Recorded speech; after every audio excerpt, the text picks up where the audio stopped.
Assalamualaikum warahmatullahi wabarakatuh. Selamat datang kembali di channel Belajar Geo. Pada video kali ini kita akan membahas teori kependudukan. Di dalamnya nanti ada teori Malthus dan juga teori transisi demografi. Namun sebelumnya jangan lupa like, subscribe, dan juga bunyikan tanda lonceng supaya kalian mendapatkan notifikasi terbaru dari channel Belajar Geo ketika ada materi-materi terbaru. Kita akan lihat ada 4 teori yang akan kita bahas pada video kali ini. Yang pertama adalah teori Malthus, yang kedua teori Neo-Malthusian, 3 Marxis, dan yang keempat transisi demografi. Teori Malthus dan transisi demografi kita akan bahas lebih detail dari 2 teori yang lainnya, karena itu yang sering wirawiri di dalam soal. Kita mulai dari nomor 1, teori Malthus atau Malthusian, tercetus pada tahun 1798 oleh Thomas Robert Malthus dalam bukunya Essay on the Principle of Population, yang mengatakan bahwa kondisi atau hukum alamiah natural law mempengaruhi atau menentukan pertumbuhan penduduk. Thomas Robert Malthus berpendapat lebih detailnya adalah sebagai berikut. Yang pertama, penduduk akan selalu bertambah lebih cepat dibandingkan bahan makanan, di mana pertambahan pangan itu menurut deret hitung 1, 2, 3, 4, 5, dan seterusnya. Di dalam grafik bisa digambarkan pada garis yang berwarna biru, naik tapi melandai. Sementara pertambahan penduduk itu menurut deret ukur atau berlipat duanya. 1 menjadi 2, 4, 8, 16, dan seterusnya. Yang di dalam grafik digambarkan garis berwarna merah. Pertambahan penduduk dan pertambahan bahan pangan ini pada akhirnya akan bertemu di titik Malthusian katastrofi, yang artinya adalah teori atau kondisi ketidakseimbangan antara pertumbuhan penduduk dengan pertambahan pangan, di mana dikhawatirkan setelah bertemu maka akan terjadi kekurangan pangan, terhambatnya pertumbuhan ekonomi, kelaparan, dan sebagainya. Oleh karena itu, Malthusian katastrofi biasa disebut point of crisis atau titik krisis. Bahkan biasa juga disebut sebagai krisis Malthus, juga bencana Malthus, apalagi para ahli sebagian menganggap sebagai perangkap Malthus. Pendapat Malthus yang kedua adalah penduduk bila tidak dibatasi akan terus bertambah. Dan pembatasan penduduk dilakukan dengan 2 tindakan, preventive check dan positive check. Apakah arti dari keduanya? Preventive check adalah upaya menghambat atau pengurangan kelahiran. Sementara positive check adalah mengurangi pertambahan penduduk dengan meningkatkan angka kematian. Apa saja preventive check?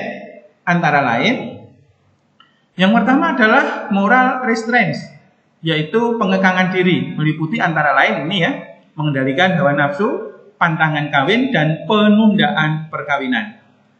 Yang kedua adalah kegiatan mengurangi kelahiran dengan vice atau kejahatan seperti aborsi ya, menggugurkan kandungan, juga penggunaan alat kontrasepsi.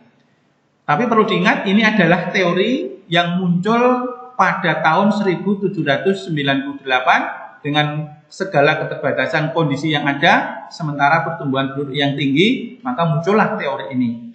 Sementara positive check menurut Malthus, yang pertama adalah misery atau kemelaratan adalah suatu keadaan yang menyebabkan penduduk berkurang, antara lain bencana alam, peperangan, dan wabah penyakit seperti pandemi COVID. Oleh karena itu pernah muncul MOVE ya, atau semacam masalah, mungkinkah COVID adalah sebagai bagian dari upaya untuk mengurangi penduduk seperti teori Malthus? Nah, sampai sekarang kita masih belum tahu ini memang betul-betul karena pandemi atau memang adalah suatu tragedi. Mudah-mudahan ini adalah pandemi yang akan segera berakhir. Yang kedua, segala penghilangan nyawa pada orang cacat, orang tua, dan lain-lain. Sekali lagi perlu diingat, ini adalah teori yang dikemukakan oleh Malthus. Oleh karena itu, banyak kritik yang tertuju pada teori Malthus, yang mana Malthus hanya sangat khawatir ya akan pertambahan penduduk yang begitu besar, memungkinkan suatu keadaan kelak akan terjadi kelaparan di mana-mana. Karena itu kritik teori ini adalah karena Malthus kurang memperhatikan atau tidak memperhitungkan beberapa hal. Antara lain, yang pertama adalah kemajuan transportasi, yang mana akan mempermudah distribusi pangan. Dengan transportasi laut, udara, dan darat, pangan akan bisa diantar kemanapun. Yang kedua, teknologi pertanian akan mampu melipat gandakan pangan. Yang ketiga adalah adanya pembatasan kelahiran bagi pasangan yang sudah menikah. Kemudian juga angka kelahiran bisa menurun jika kesejahteraan bagi warga masyarakat sudah meningkat. Dari situ kemudian kita bisa menyimpulkan kelemahan dari teori Malthus. Yang pertama, Malthus tidak menyadari bahwa angka pertumbuhan penduduk itu dapat ditekan dan bahan pangan dapat dilipat gandakan. Pertumbuhan penduduk yang pada saat itu tidak pernah dijumpai, namun faktanya pada pertengahan abad 20 beberapa negara sudah menurun. Yang kedua, tidak menyertakan unsur kemanusiaan. Yang dipikirkan dan yang dipentingkan adalah kekhawatiran akan pertambahan penduduk dan juga tidak memperhatikan unsur sosial budaya. Tidak memikirkan hubungan antar wilayah, yang mana antara satu wilayah dengan wilayah yang lain bisa saling berhubungan. Namun dilepas dari semua kritik dan kelemahan Malthus, kelebihan dari teori Malthus adalah menyadarkan manusia dengan fakta bahwa adanya pertambahan penduduk yang sangat cepat yang disajikan dalam data akan sangat mengkhawatirkan, serta memprediksi akibat yang akan ditimbulkan di masa yang akan datang. Teori berikutnya adalah koreksi atas teori Malthus, yaitu teori neo-Malthusian. Dipelopori oleh Gerhard Hardin dan juga Paul Ehrlich. Ini adalah pendukung dan pengoreksi dari teori Malthus, sehingga teori Malthus menjadi tampak lebih lunak dan juga lebih memperhatikan unsur sosial kemanusiaan. Neo-Malthusian menganjurkan penggunaan semua cara preventive check, antara lain adalah penggunaan alat kontrasepsi untuk mengurangi kelahiran dan juga guguran kandungan. Sudahkah diterapkan di Indonesia? Nah, tentu kita memilih yang memiliki jiwa kemanusiaan, yaitu antara lain adalah ini ya, program KB yang sudah diterapkan di masa pemerintahan Orde Baru pada sekitar era tahun 1970-an, yang hasilnya sekarang kita sudah benar-benar bisa menekan atau menurunkan angka pertumbuhan penduduk menjadi hanya 1,25% pada sensus tahun 2020. Teori berikutnya adalah Karl Marx. Ini adalah teori yang ketiga ya. Teori yang ketiga berpaham sosialis komunis. Dia juga merupakan antitesa dari teori Malthus yang berpaham kapitalis. Karena itu teori ini banyak dikembangkan di negara Uni Soviet atau ex-pecahan Uni Soviet seperti Rusia, Eropa Timur, dan sampai sekarang masih dilaksanakan di negara-negara komunis seperti di Cina, Korea Utara, dan juga di Vietnam. Pandangan Karl Marx antara lain adalah bahwa tidak perlu menekan jumlah kelahiran.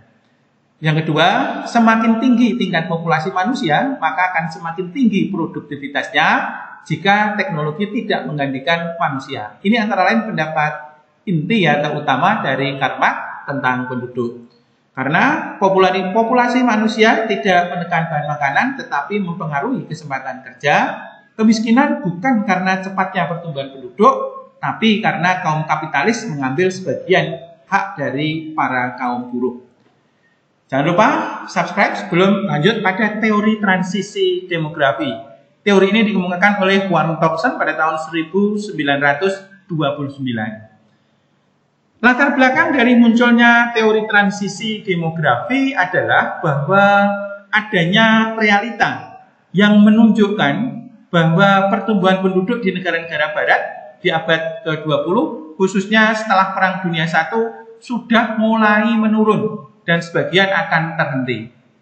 Bahkan kalau kita cross-check dengan saat ini, ya, di abad 21 ini, makin banyak kan negara-negara yang sudah pertumbuhan penduduknya itu mendekati nol, bahkan sudah menyusut atau negatif.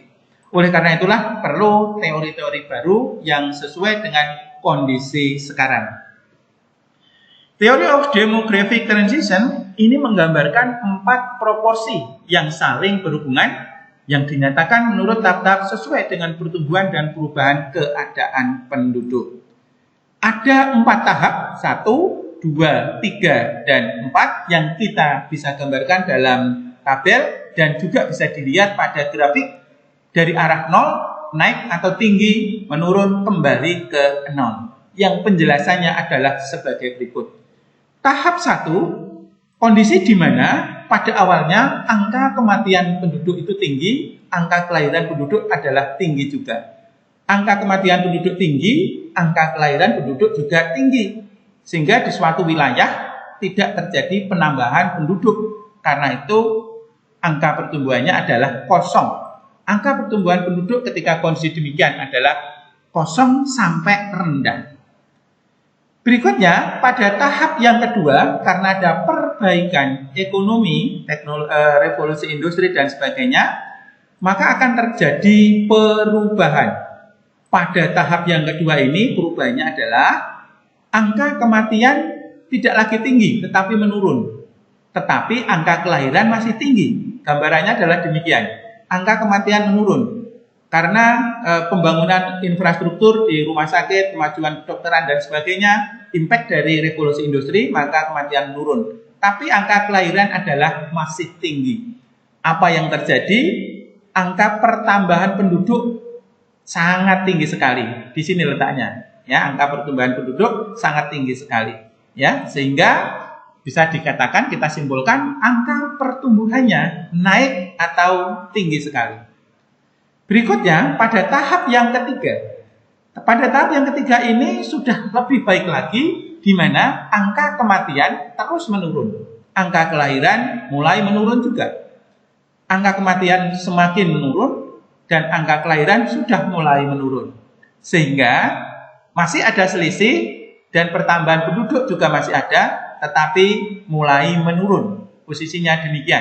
Ini tahap ketiga. Jadi, pertumbuhan penduduk menurun sampai dengan rendah. Hingga akhirnya pada tahap yang keempat adalah suatu kondisi yang diinginkan oleh semua bangsa. Angka kematian rendah dan kelahiran juga rendah. Baik kematian maupun kelahiran adalah rendah. Sehingga angka pertumbuhan penduduk adalah kosong. Angka pertumbuhan penduduk adalah kosong. Inilah harapan dari semua bangsa di dunia. Ketika pertambahan penduduk kosong atau mendekati kosong, maka yang bisa kita tingkatkan adalah tinggal kesejahteraannya saja. Terima kasih atas segala perhatiannya. Mohon maaf segala kekurangan. Wassalamualaikum warahmatullahi wabarakatuh.